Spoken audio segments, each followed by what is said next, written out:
Welcome to the Play-by-Play, a sports media talk show from Awful Announcing, where at least for one day it is our Attitude Era. I'm Brendon Kleen, a staff writer at Awful Announcing. That over there is Ben Axelrod, a senior editor at Awful Announcing. Three big stories to hit today.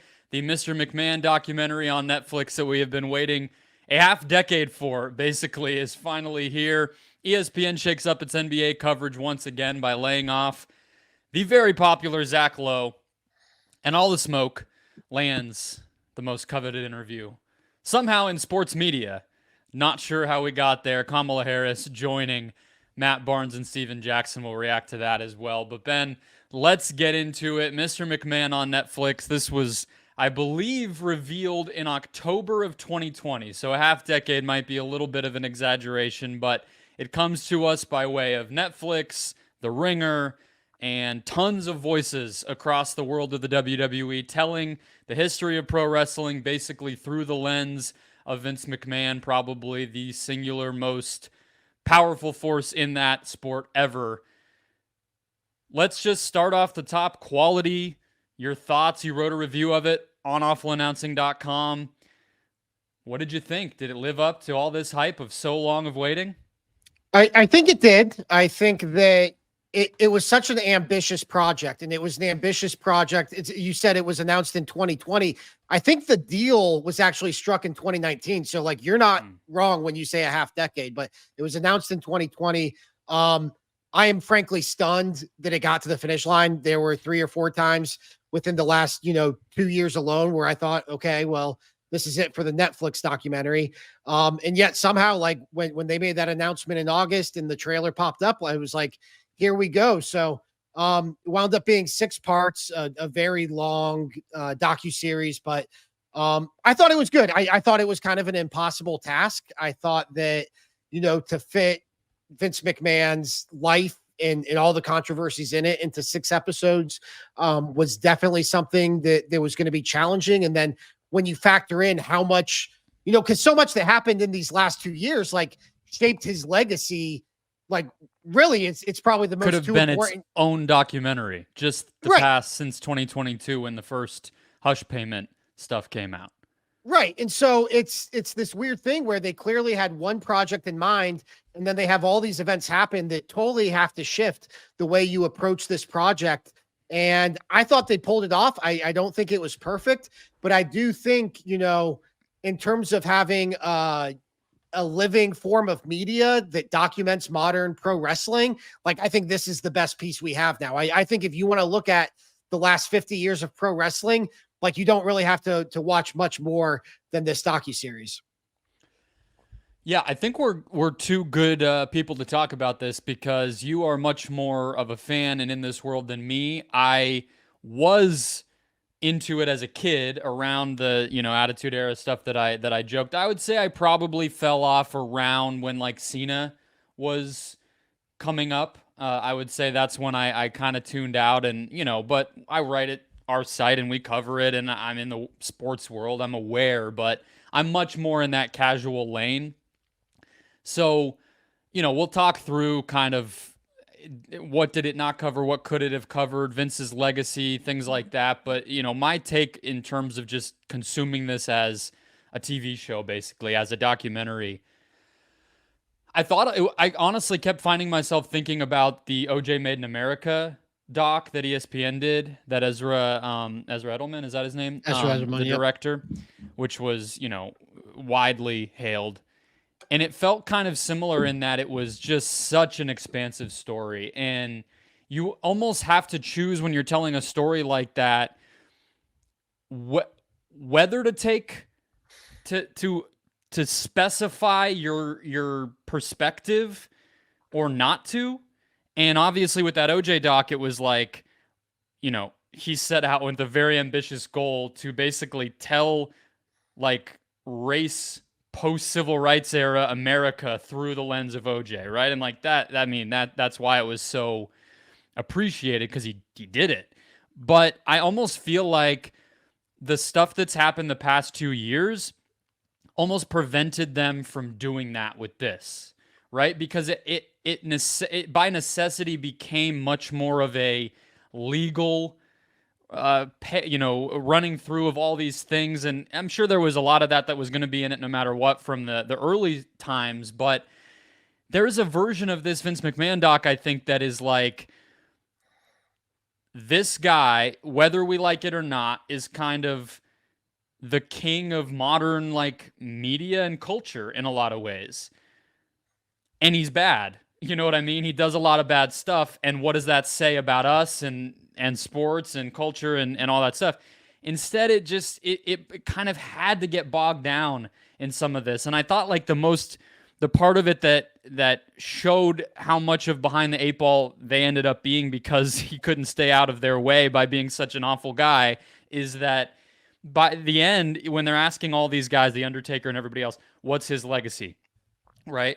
And they start flashing the years, and they almost had to tell you when they talked to everybody in order to show you, okay, so they were saying that before this came out, but this guy was saying it after that came out. And it just, there's nothing that Bill Simmons or Chris Smith or any of the people involved in this could have done about it. But I think there's a version that could have been even better. It's just Vince McMahon being, allegedly the worst dude on earth basically prevented it. Yeah, that was one of the things. Like, it's definitely a flawed project because it's disjointed in the sense that most of the interviews, pretty much the overwhelming amount of the interviews, were done before the initial accusations, let alone the accusations that came a year later that forced him to ultimately resign for good. I think, the best thing I can say about the project is, and this is how I started my review, is history gets written by the winners, right? And the winner for his entire life has been Vince McMahon. And so Vince McMahon has gotten to tell pro wrestling's history through his own lens. And so most of the pro wrestling documentaries you will find, at least in the mainstream, are WWE productions. And so Vince can go back and talk about the Monday Night Wars and frame it in a way that makes Ted Turner look like this, evil billionaire who was trying to put a family-owned business out of business. This is like the first time I've ever seen Vince McMahon a part of a project where he didn't have the final word. And to me, it was just so refreshing because they weren't afraid to make him look stupid. He looked stupid a lot of times throughout this documentary. They embarrassed Stephanie McMahon, his daughter. They showed a clip of her talking about Mike Tyson and clearly being unaware that WWE had hired him after the rape trial. It was it was so refreshing to at least see Vince McMahon held accountable in a piece like this to a degree. But yeah, I don't know necessarily how they could have gotten around those flaws as far as, the mistiming of the interviews because of the way the allegations came out. But on the flip side, I mean, you never want to say you're thankful the allegations came out, but they are ultimately what happened. So it's a good thing they came to light. And I do think the version of this project, had it not been for those allegations, probably would have been like a faux hard-hitting documentary where it was like, hey, Vince McMahon was this flawed guy, but he gave us pro wrestling. I didn't think that this project really had much shades of gray in terms of what you should think about Vince McMahon. Me neither. And I think, like, if anything, maybe the way I would put it is the version, like, because of, so 2022, the fact of these hush money payments comes out. He steps away. He comes back later, a few months later, less than a year later. And then in January of this year, it comes out that he's under federal investigation. And there's even more explicit allegations of sexual assault and trafficking. And he has not been back since. It's like, it could have just probably, if they had known this was coming, you just wait 5 years and you can probably just do a better job, right? But it is what it is. I agree with you on the side of Vince. I thought that getting him on the record, even as loony as he comes off at times and how much he just flat out lies to the camera, I thought that they did a good job of, like, there's like some more embarrassing moments for him, like the, if I did that with the, I believe it was like the referee, Rita Chatterton. Yeah. Then I would have, the statute of limitations was already up. So basically who cares? Like that's just ugly. He's just being an asshole. But like the part that I thought embarrassed him the most, that was like a testament to the filmmakers, was that chunk when he's talking about the Attitude Era and he says, it's not like we did anything with rape, and then a clip of him talking about rape. We didn't do anything with racism. It's like dudes in blackface.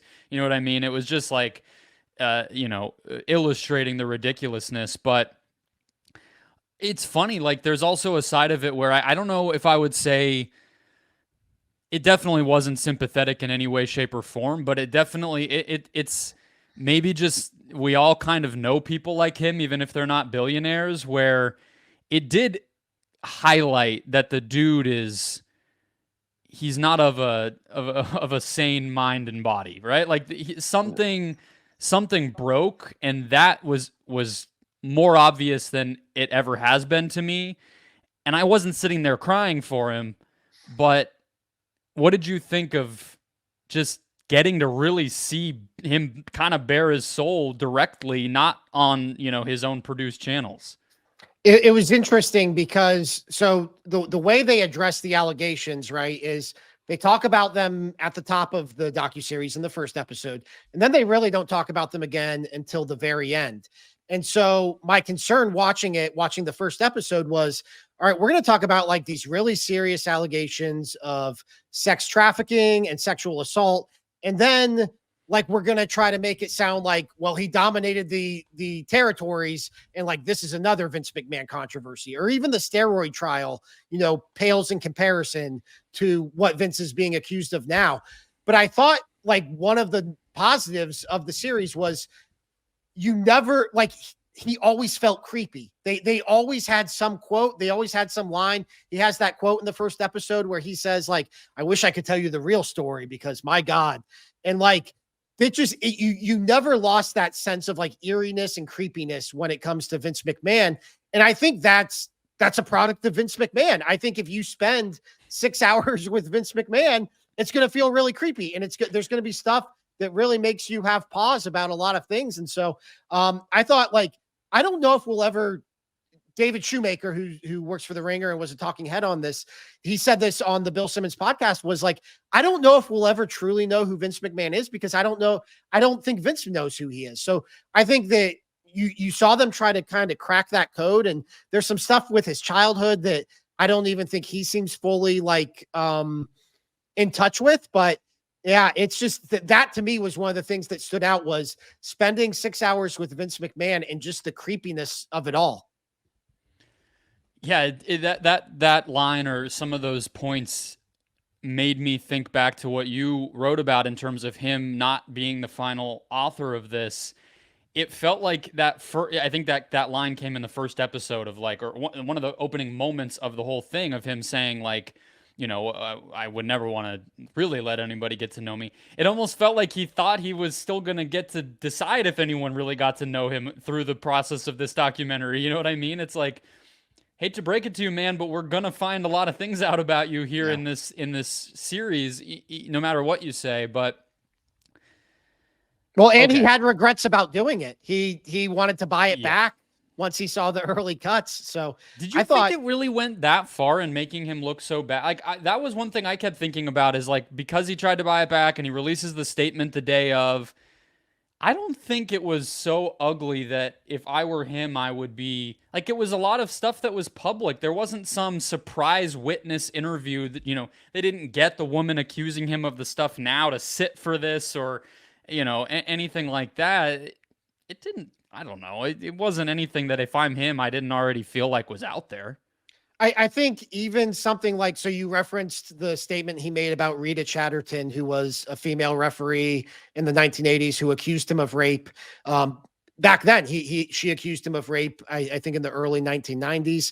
And Vince talked about it for the first time on record. And he said it wasn't rape, it was consensual. But actually, had it been rape, the statute of limitations had passed, so it doesn't really matter. He didn't say it doesn't matter, but that's obviously what he was implying.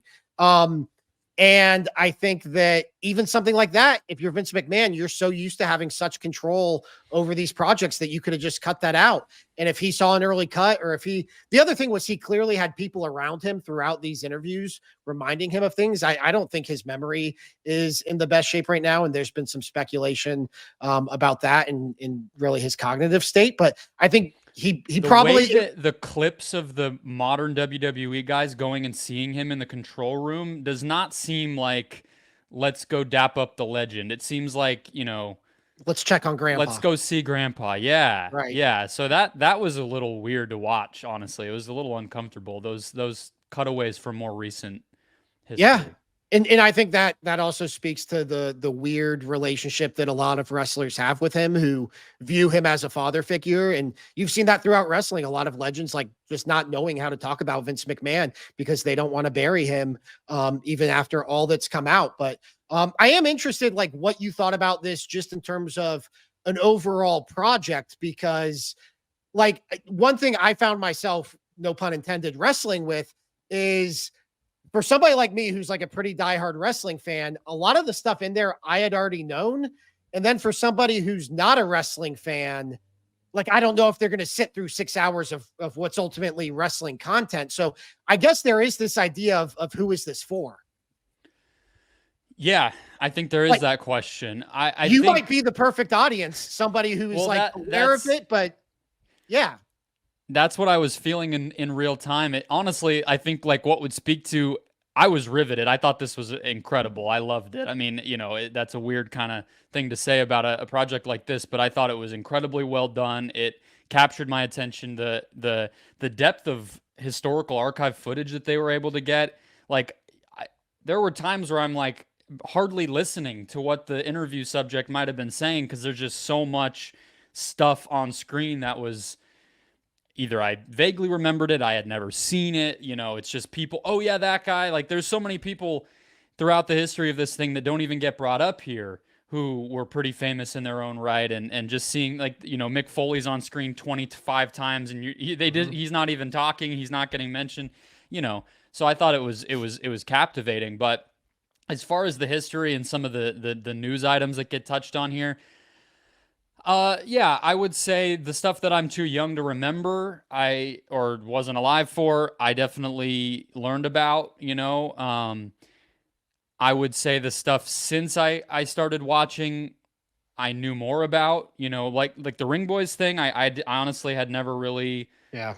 heard much about, and obviously that's one of the grislier parts of this whole thing. The Owen Hart thing, I think it's just kind of canon in sports history. Like I knew that happened, but I did not know the extent to which like the man's blood was still on the ring while they finished the match and all that. Like I didn't know that level of depth to it. So yeah, I think that it will get a lot of attention, and I think that it will educate people and whatever. But I mean, the other part of this is Netflix is about to get in business with these guys, right? So Yep. I guess, you've written a lot about Netflix's sports docs and their troubled recent history, which is almost its own thing here. But I guess one of the things I kept mulling over with this Mr. McMahon doc, Ben, is like, is Netflix destined for the same fate as a lot of these other sports networks once they get in bed with the leagues? Like, is this, the last hard-hitting WWE content that Netflix is ever going to consider doing now that they're about to air this stuff once a week? Well, I think you could even argue, and Bill Simmons made this point, was he thought that WWE getting the Netflix deal helped save the documentary. And that almost seems counterintuitive because it's like, why would Netflix want to, do a 6-hour series on all the bad things that have happened in WWE history when WWE is about to be one of their signature products? And I think the argument would be like, it pins all of it on Vince. And now it's bad guy gone, bad guy not here anymore. We can move forward with this new era of WWE. And I do think like from a journalistic standpoint, if you do want to really critique this, this project, like you could say that they really let WWE in its environment off the hook. Even with the Owen Hart stuff, like there was a lot of stuff where WWE, even though, they ultimately settled the cases, like there are accusations that they basically went with a cheaper company for Owen's bungee for the stunt that ultimately killed him.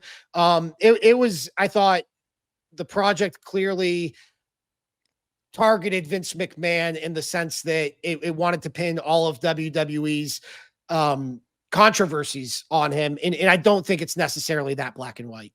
I know it's not. Yeah.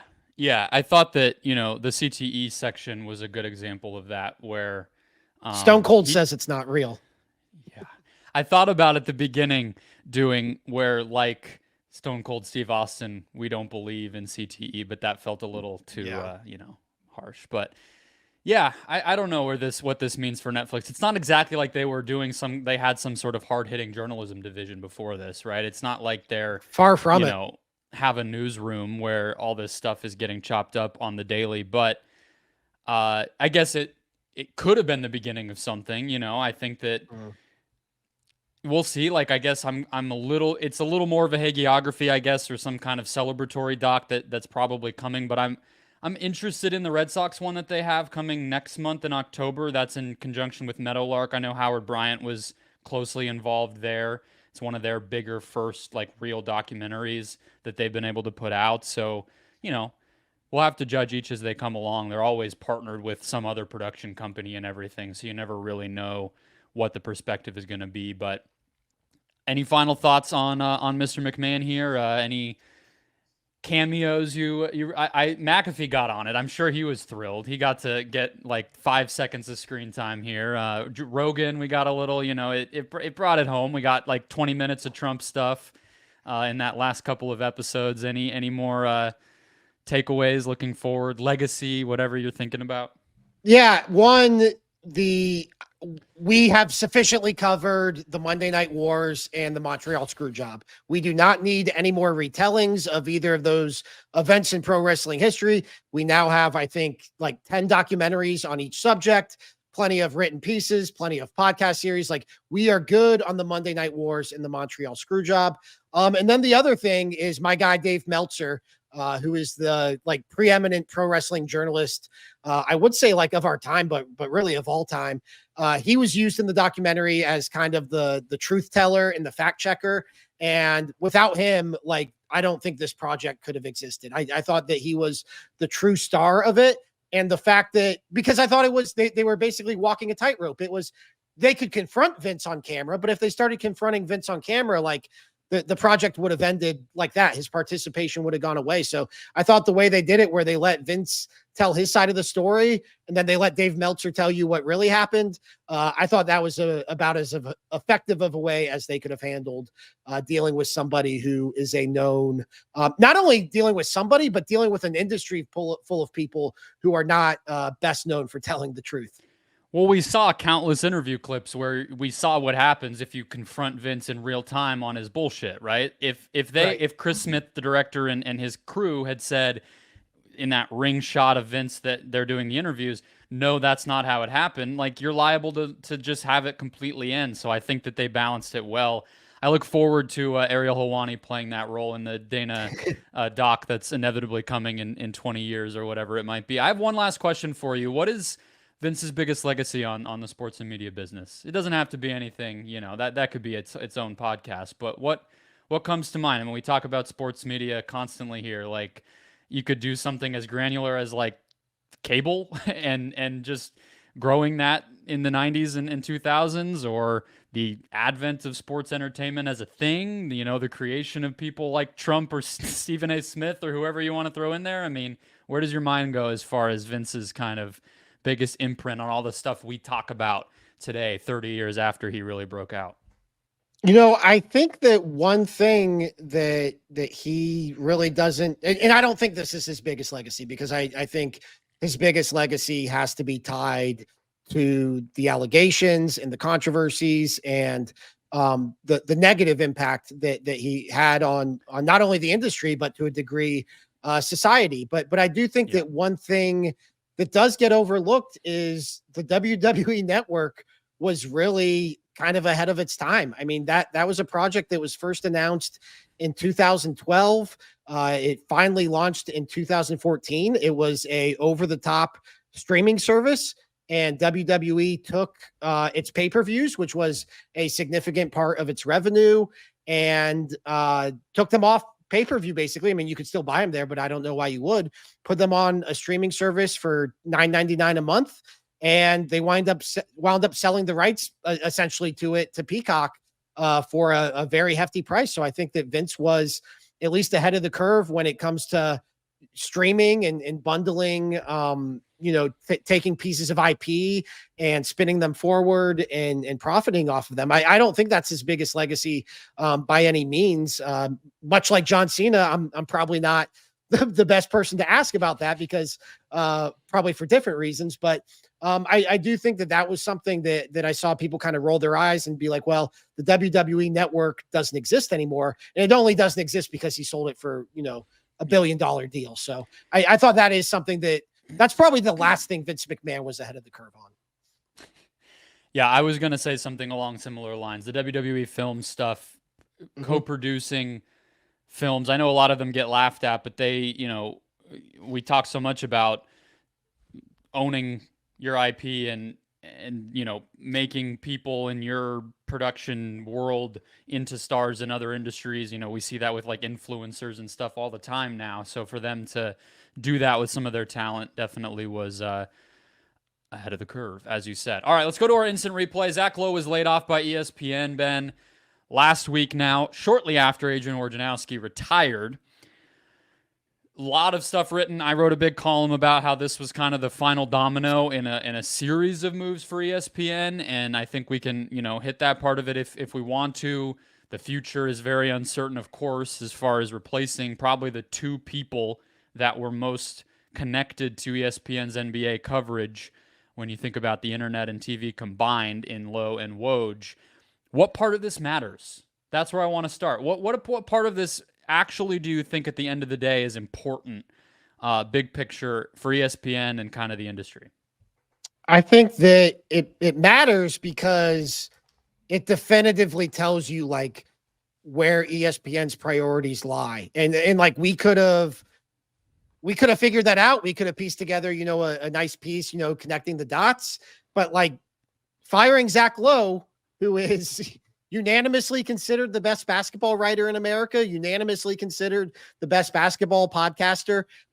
If he doesn't have a place at ESPN, cost cutting or not, like I think that tells you. And I think that, the reality is as much as I think we both obviously love Zach Lowe and as much as everybody who we are probably connected with in the basketball world loves Zach Lowe. The reality is he does not fit what ESPN is trying to do. And the biggest thing to me that stands out about how he doesn't fit into that is Zach is not somebody who pushes stories forward. Zach is not somebody who drives a news cycle by saying, I think the Lakers should trade Anthony Davis, or I think that Joel Embiid's time in Philadelphia is coming to an end. Zach doesn't do that. Zach gives you smart analysis. Zach gives you, good podcasts. And for whatever reason, ESPN's decided that's not where they want to monetize, or at least they haven't figured out that's where they can monetize. I think, Bill Simmons, when he addressed it on his podcast, was right. It's all about, YouTube clips and how can we get this 30-second clip of Kendrick Perkins, saying some outrageous thing. So I think it just kind of crystallizes everything we probably already thought about ESPN when it comes to this type of coverage.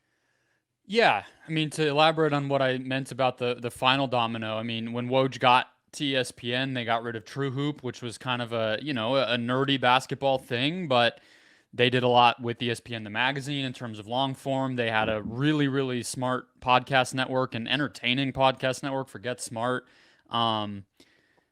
And all of that kind of fell by the wayside just over time. More and more people have left and been replaced by, some combination of newsbreakers and former athletes. And there's nothing, I don't have an issue with any of their talent, really. I mean, I know that people, I don't love that Stephen A. and Wilbon ended up being kind of like the go-tos on the studio show. I just think you're asking for a level of, a certain type of content if you're putting not only one but both of them on a show like that. But other than that, I mean, I don't take massive issue with any of the individuals. It's just what they've prioritized. And I've gotten, so I had a tweet go, viral sounds ridiculous, but like people commented and had a lot to say when I suggested that he go independent. And like, one, that's easy for me to say. I wasn't literally giving instructions to Zach Lowe, but I think more insiders could like do better than maybe even they think if they tried it, you know? And he's probably the best. He's not quite an insider, but, you know, he does break some news in nugget form throughout his writing and podcasting, and people pay for stuff like that more than we think. But I got a lot of pushback that he makes maybe even more like than what was reported, like 1.5 to 2 million, even more than just, you know, barely scratching 7 figures. So that probably played a pretty significant role here. I also, you know, I wrote some names on the NFL side in the column that I wrote and heard that maybe those people really do make significantly less than Zach, you know, and so, okay, there's finances involved there, but I don't know. I like it. It's very granular, but my biggest takeaway on this was another reminder that ESPN not only, I don't know if they can or can't, they're not interested in monetizing podcasts. They don't want to do that. They never have, and I don't think that they ever will unless it happens to be something that Peyton Manning's company brings to their table with the Omaha Productions partnership, where people like Mina Kimes and Kevin Clark on the NFL side are doing podcasts. If it's not that, I don't think that they have any sort of lane to make money off of those, despite what countless other companies are proving is possible. And I think what Zach Lowe will prove is possible the minute he signs wherever he ends up going, which we can hit on in a moment. He's going to make a lot of money for his company with that podcast. ESPN just bailed on that.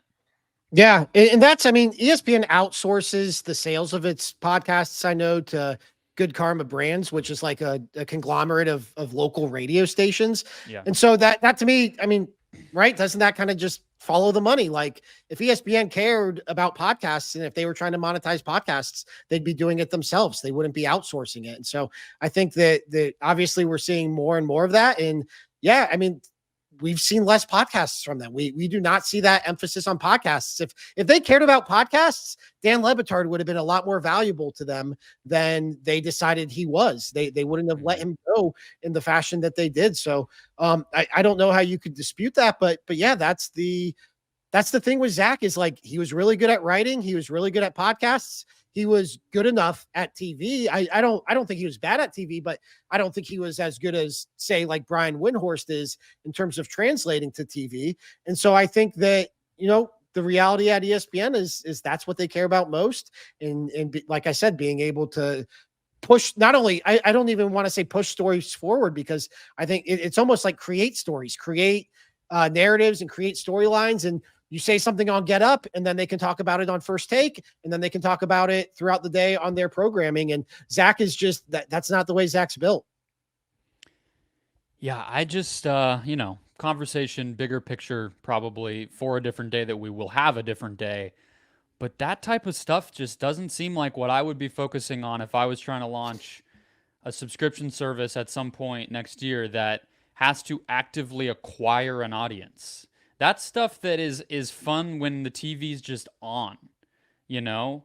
I just, it's strange to me how they think that that's going to acquire people who not only want to watch, but pay outside of watching games. And maybe it is just watching games, but they're still going to air all this other stuff.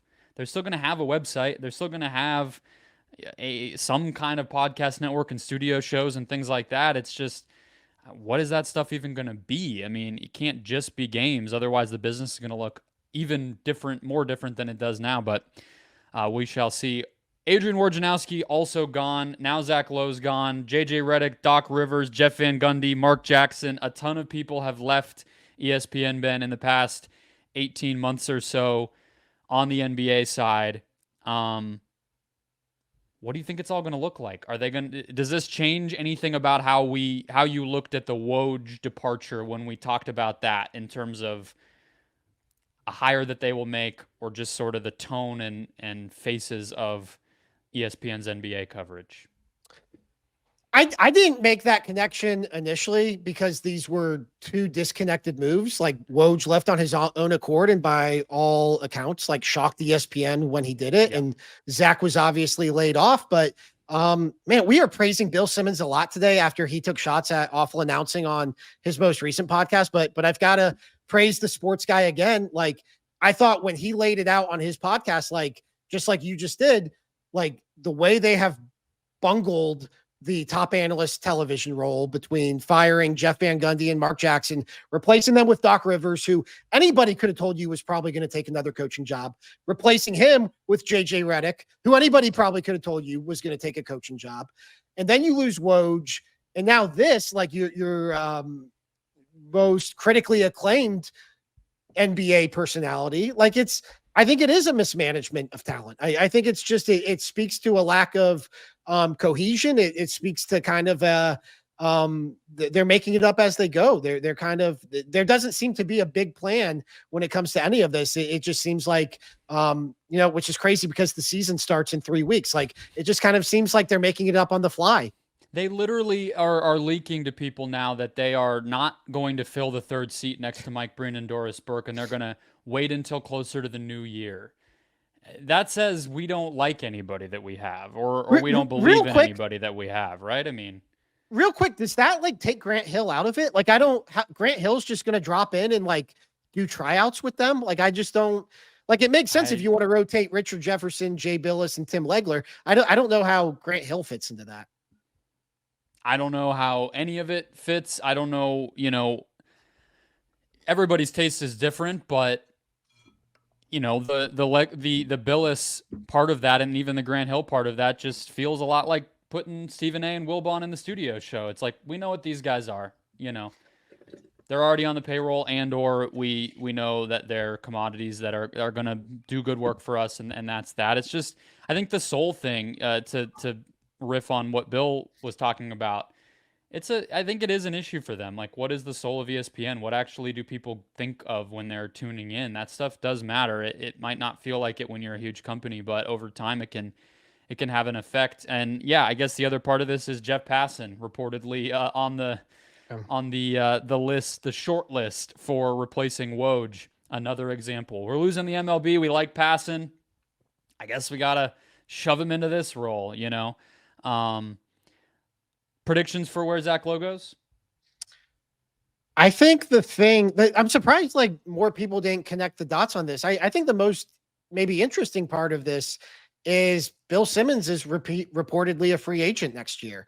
And like, those two have obviously a natural connection. They've been linked together dating back to the Grantland days, more than a decade now. I would not be surprised at all if Bill does start his own thing again, which I don't know at his age if he'd even want to do that, but that's the reports are if he leaves Spotify, it's going to be to start his own thing again, and probably sell it for, a lot of money again. I could definitely see a Bill Simmons and Zach Lowe reunion. I thought your idea about going independent makes sense. I also think it wouldn't just be like a Substack though, right? It would be like, he would be like the Pat McAfee of basketball. Obviously he's nothing like Pat McAfee, but he would be a guy who could create all this content that he could then lease to other outlets, especially when you have Amazon and NBC now just getting in the NBA game. Like, to me, that's the most natural thing. I don't think we're going to see him like at a legacy outlet. It would really shock me. I think something where he has autonomy and authority over what he does makes the most sense. And if Bill Simmons is a part of that, I think it makes even more sense. I agree. My take on the independent thing would be do a Substack or something and then have the podcast with a company, Yeah. Doing an fully independent podcast is a tough thing.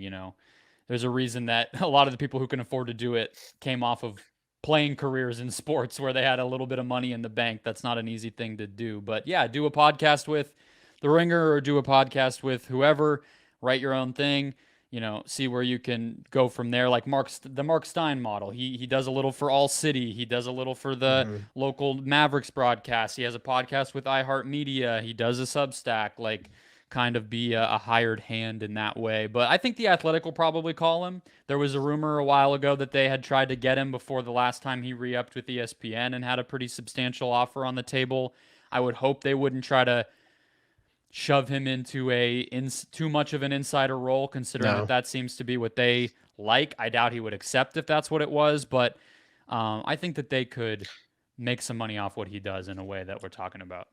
Do we know how long his contract at ESPN was? Because that's another thing is if you're speculating about his future, like if he had 2 years left on his deal and he was making $2 million, like I don't know if we could expect him to just like have a new gig by the start of the NBA season. Pull the Todd McShay or whatever and wait it out. Yeah, we'll see. And finally, all the smoke lands Kamala Harris. Ben, no Feinbaum interview.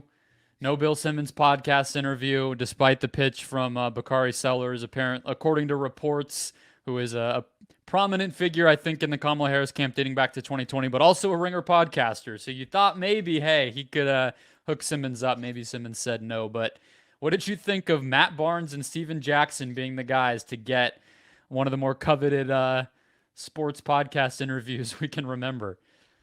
Definitely surprising. I know all the smoke is big, but like presidential candidate big, like I don't, that really caught me off guard. Like Simmons would have made sense because one, like he's interviewed presidents before. He's interviewed Barack Obama a handful of times. And he has the connections to Bakari Sellers through the Ringer. That one made all the sense of the world to me. This one kind of blindsided me. I don't know if maybe they wanted, I don't like, do you think maybe they felt like if she went on Simmons would have to at least be kind of a journalist, and on all the smoke, she can kind of just display her personality and not really talk about policy? Probably, but honestly, what surprised me about it is that the level to which she actually did talk about policy. And I mean, policy that mattered to those hosts, a lot about mental health, a lot about, race and, opportunities for people of color and things like that, I would have expected would have been the types of conversations on a show like that. That's what they talk about with everybody that they bring on.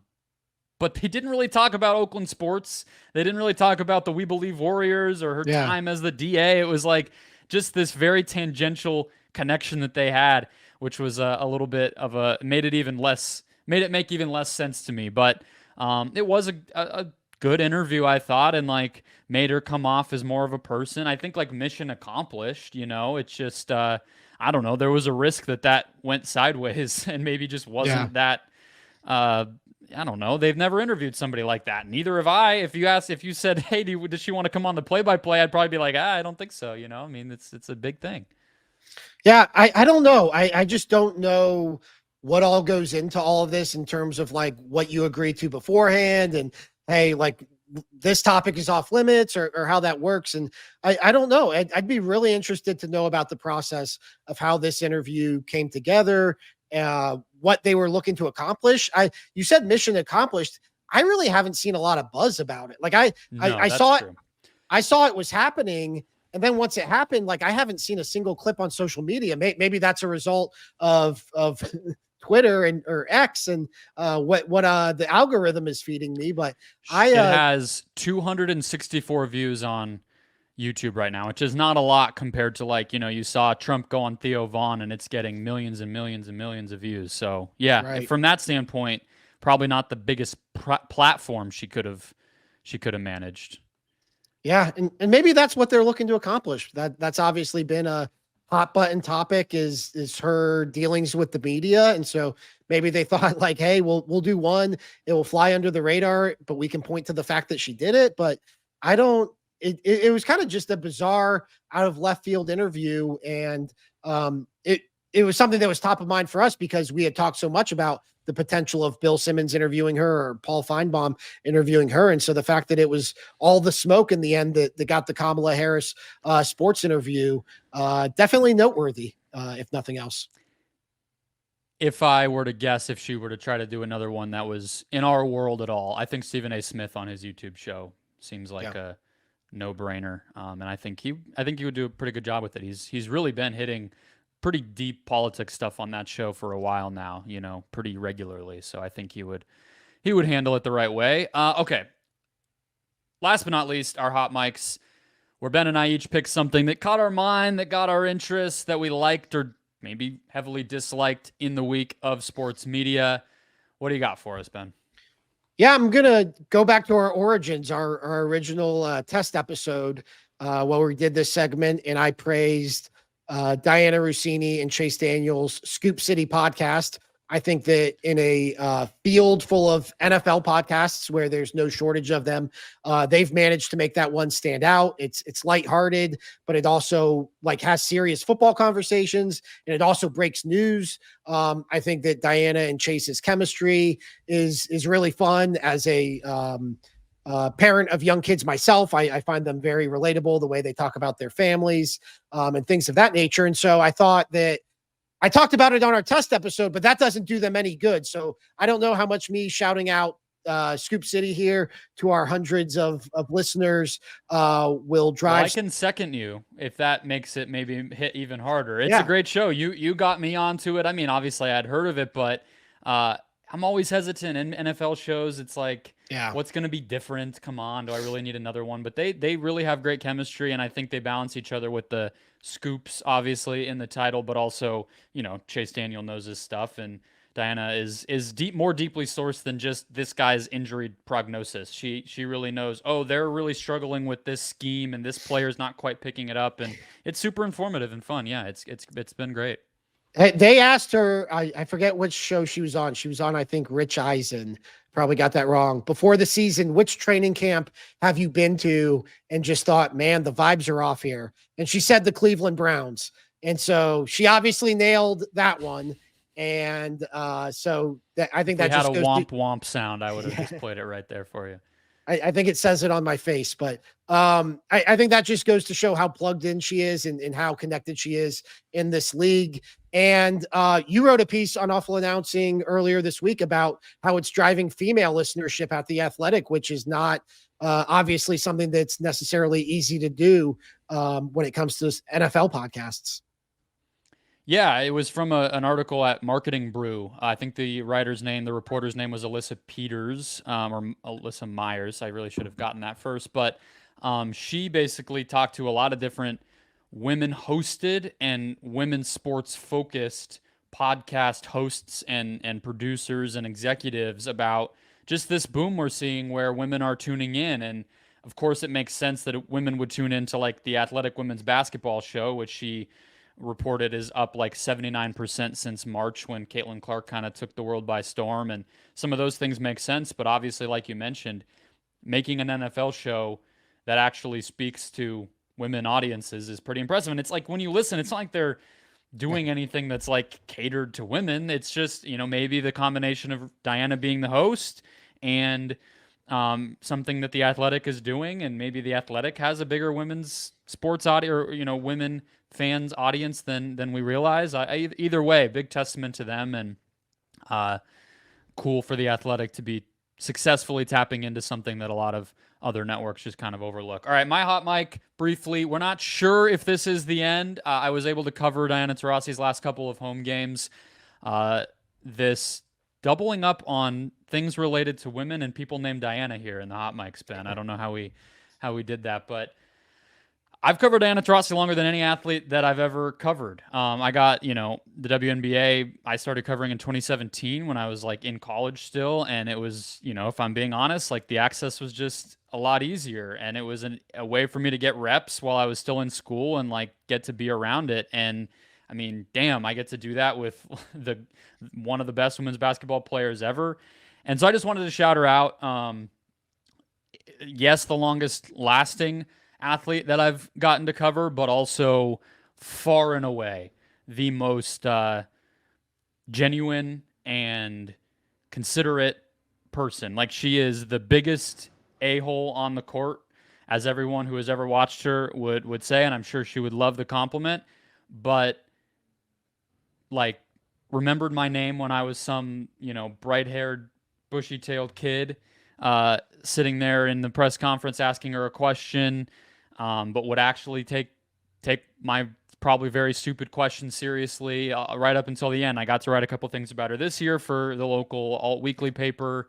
So just a shout out to somebody who's been playing sports in my city for my almost entire life, which is absolutely insane, and somebody that I got to cover and get to know a little bit and have a lot of respect for. So kind of kind of want it to be the end for her so she can just go out on her own terms. I hate to have it be forced at the end, so maybe I'm willing this into existence more than she would like it. But yeah, shout out to Diana Taurasi.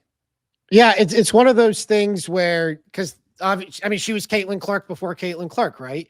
And so the fact that they would have one overlapping season in their careers, that would be pretty cool. I think from a symmetry standpoint. And then, man, just hearing you talk about her, because I obviously remember when she was at UConn, and it was one of those things where you knew she was going to be good at the next level, and then she was really, really good. And then it's like, it's very LeBron-like, where you look back and it's like, wait, she's been in the league for how long? She always just seemed so like such a young player still. I don't know if it was her playing style or what have you, but I always felt like she was just 4 years removed from being at UConn.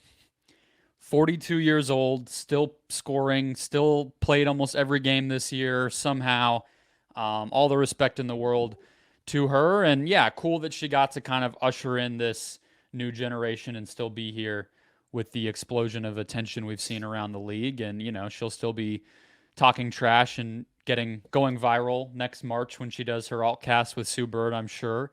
And probably will she be a big media moments. Figure? Yeah, I was going to say. I think she could literally do anything. I mean, she's been very involved. The WNBA is small, so she's kind of been a front office figure for the team, I think, over the years, just because that's kind of how it works with the recruitment and everything. I doubt she'll coach. I think she's the type where trying to coach other people would probably enrage her. But yeah, media, whatever. I think she'll keep doing a little bit of everything. That'll wrap us up for the week. Thank you for listening. We're here for you every single week, so hit follow or subscribe if you have not already. Don't forget to read everything we have going up at awfulannouncing.com. Tons of content about all this all the time. We're also on social media everywhere that you could possibly find us, so hit follow over there, and we'll see you next week.